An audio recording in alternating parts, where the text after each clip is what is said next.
Мы сейчас на улицу выйдем, сколько нам человек скажет своих GTA, а сколько не скажут? Ну, если говорить, например, о городском населении, наверное, процент будет меньше.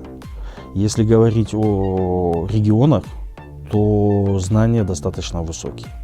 Ну, лично по моему опыту, опять же, он очень субъективен, да, и он ограничен мной лично. Но во властях, если я бываю, и это не младше меня поколение, а если это старшее поколение, то в большинстве случаев, 90% случаев, 7 отцов знают все.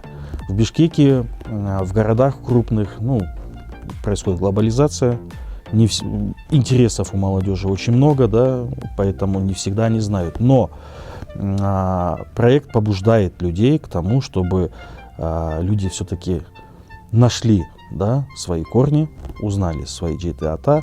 Ну, интерес, то есть, большой к этому. Ко всему. Я должен сказать, не просто большой, а гипербольшой.